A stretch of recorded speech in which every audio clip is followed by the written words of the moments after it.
Good morning everyone. आज का class 9 का चैप्टर क्लाइमेट, इसमें टॉपिक है डिस्टेंस फ्रॉम सी, यानी समुद्र से दूरी। इसके बारे में डिस्कस करेंगे, इसके बारे में समझेंगे। तो देखिए, डिस्टेंस फ्रॉम सी बहुत इंपॉर्टेंट है हमारे लिए, क्योंकि डिस्टेंस फ्रॉम सी से ही सारा वेदर कंडीशन होती है। देखिए, क्लाइमेट में हमने देखा बहुत सारे टॉपिक देखे, उनमें से एक टॉपिक डिस्टेंस फ्रॉम सी। तो डिस्टेंस फ्रॉम सी वेदर पर इफेक्ट डालता है। कैसे डालता है? देखिए, डिस्टेंस फ्रॉम सी, डिस्टेंस जितनी ज्यादा होगी उतना ही वेदर दिखाई देगा। जितने डिस्टेंस फ्रॉम सी होगी उतना वेदर कम होगा। अपन देखते हैं एक कोस्टल एरियाज की अपन बात करते हैं। अब देखिए, डिस्टेंस फ्रॉम सी कम कहाँ होगा? जो कोस्टल एरियाज हैं वहां डिस्टेंस फ्रॉम सी कम होगा। जैसे दिल्ली की बात कर ले, या जम्मू कश्मीर की बात कर ले, राजस्थान की बात कर ले, इन सब को बात करते हैं तो इनकी डिस्टेंस फ्रॉम सी ज्यादा है।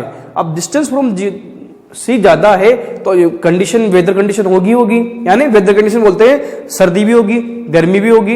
इस प्रकार से उनकी कंडीशन बनती है। जबकि सी के जो कोस्टल एरियाज है वहां वेदर कंडीशन बिल्कुल कम होती है। तो इसके लिए, इनको समझने के लिए हम क्या करते हैं, हमने पहले पढ़ा था सी ब्रीज और लैंड ब्रीज, जो छोटी क्लास थी उसमें मिडिल क्लास में पढ़ा था, तो इसके बारे में आगे पढ़ लेते हैं। तो इसको समझने के लिए सी ब्रीज सर्कुलेशन क्या होता है, देखिए, जो वाटर है और लैंड है उसकी प्रॉपर्टी को समझना होगा सबसे पहले, यानी उसकी विशेषता को समझना होगा। देखिए, लैंड जो है उसकी प्रॉपर्टी, उसकी विशेषता है, वो बहुत बहुत जल्दी जल्दी ठंडी होती है और बहुत जल्दी ही गर्म होती है। लैंड एरिया तो हमने देखा, डेजर्ट एरिया जो क्या होते हैं, दिन में तो बहुत ज्यादा गर्म हो जाते हैं और रात होते ही बहुत जल्दी ठंडा हो जाते हैं। डेजर्ट यानी रेगिस्तानी इलाके, क्योंकि वहां की जो बालू मिट्टी है, वहां के लैंड एरियाज है, वो जल्दी ही हॉट होते हैं और जल्दी ही कूल होते हैं, धड़ाम से उनका टेम्परेचर डाउन हो जाता है। अगर आप देखते हैं उनमें, अगर आप डेजर्ट एरिया में अगर आप मई जून के जो समर सीजन है उसमें भी जाओगे तो जो अर्ली मॉर्निंग होती है उस समय भी आपको वहां क्या होगा, ठंड का, सर्दी का, विंटर का एहसास होगा। तो इसको समझने के लिए हमने सी ब्रीज समझेंगे। तो क्या होता है, जो लैंड होती है, जमीन होती है, वो जल्दी ठंडी होती है, जल्दी ही गर्म होती है। अब क्या होता है, लैंड पे जो लैंड जो होती है उस पे क्या होता है, गर्म हो गई। अब गर्म होते ही वहां पर क्या होता है, लो प्रेशर बनता है, यानी कम दबाव का क्षेत्र, है ना। अब कम दबाव, लो प्रेशर बनता है तो वहां की जो विंड है, वहां की एयर है, वो गर्म होके क्या हो जाएगी, वो उठ के गर्म होके कहा जाएगी, कहां पे जाएगी, जो हाई प्रेशर है। कहां हाई प्रेशर, कहां पे, ओशियन के आसपास, ओशियन में है।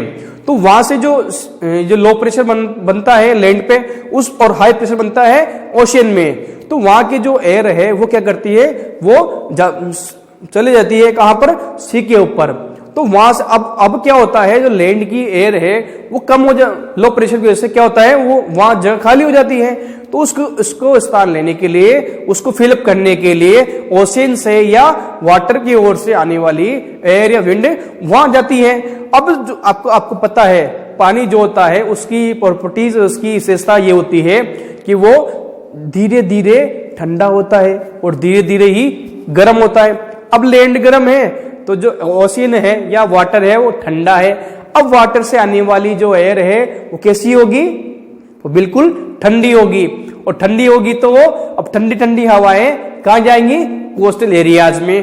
तो इस प्रकार से जो सी कोस्टल एरियाज है उनका कंडीशन, जो वेदर वो नॉर्मल होता है, तो उनको अच्छा महसूस होता है। जो अधिकतर समुद्र के कोस्टल एरिया, लोग जो पिकनिक के लिए जाते हैं या घूमने के लिए जाते हैं, वो कहाँ जाते हैं, कोस्टल एरियाज में रहते हैं, क्योंकि वहां न तो सर्दी होती है ना गर्मी होती है, न ज्यादा बारिश होती है। इस वजह से वो लोग, वहां की कंडीशन जो होता है, वेदर कंडीशन, वो नॉर्मल रहती है। तो नॉर्मल रहने की वजह से वो लोग अच्छा महसूस करते हैं, इसलिए सी ब्रीज कंडीशन देगी। अब बात करते हैं, अब ध्यान रखना, सी ब्रीज जो होता है वो दिन की कंडीशन पे है। अब रात की बात करते हैं, लैंड ब्रीज। अब देखिए, रात के समय क्या होता है, अब जमीन तो हो गई ठंडी, क्या हो गई, कि दिन में गर्म थी, रात होते ही क्या हो गई, ठंडी हो गई वो जमीन। अब क्या होता है, तो ये हो गया। तो इसके बाद अब वाटर की बात करते हैं। वाटर की प्रॉपर्टीज क्या है, बहुत धीरे धीरे ठंडा या गर्म होता है। अब यहां से क्या होता है, अब यहां से जो कूल वाटर है, कूल एयर है, वो जाती है कहां पर, किसकी ओर जाती है, वार्म वाटर की ओर, सॉरी यानी ओशन की ओर जाती है। और वहां पर क्या होता है, वहां पर जो यहाँ की जो एयर है वो गर्म होती है, क्योंकि रात हो गई, रात होने की वजह से जो लैंड है वो ठंडी हो गई। और ठंडी होने की वजह से क्या होता है, उसकी जो प्रॉपर्टी आप जानते हैं, लैंड की प्रॉपर्टी ठंडी हो गई।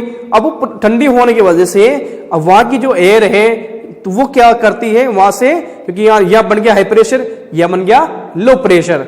अब यहाँ के जो ओशियन है या वार्म वाटर की वजह से वहां लो प्रेशर बन रहा है, तो हाई प्रेशर लैंड पे बन रहा है। इसकी वजह से क्या हो रहा है, वहां की जो एयर है वो कहाँ आती है, समुद्र की ओर आती है। समुद्र की ओर आने से उसके क्या होता है, अब वहां पर क्या हुआ, अब वहां पर क्या हो रहा है, अब वहां पर बिल्कुल एक कंडीशन बन रही है, हवा, अब यहाँ की जो गर्म हवा है वो वहां जा रही है इसका स्थान लेने के लिए। तो इस प्रकार से ये लैंड सर्कुलेशन बनता है। अब देखिए सबसे हम इस कंडीशन को समझने के लिए एक बार देखते हैं डिस्टेंस फ्रॉम सी। जैसे आपका दोस्त है या मेरा दोस्त है, कोई भी हो, वो रहता है मुंबई में, अपन रहते हैं दिल्ली में। अब दिल्ली और मुंबई की जो कंडीशन है वो वेदर कंडीशन डिफरेंस आएगा, क्योंकि उसकी डिस्टेंस फ्रॉम सी ज्यादा है। अब मैं दिल्ली में हूं तो मेरी डिस्टेंस फ्रॉम सी ज्यादा है, तो अब क्या होगा, जो सी का इफेक्ट है वो कम होता जाएगा, यानी the sea exerts a moderating influence on the climate, यानी समुद्र जो होता है उसको जो समुद्र होता है वो प्रभावित करता है क्लाइमेट को। तो जो धीरे धीरे उससे दूरी बढ़ती रहती है उसका इफेक्ट कम होता रहता है और वहां पर वेदर कंडीशन बनती रहती है। तो देखिए हमने अभी देखा मुंबई का, दिल्ली का एग्जाम्पल।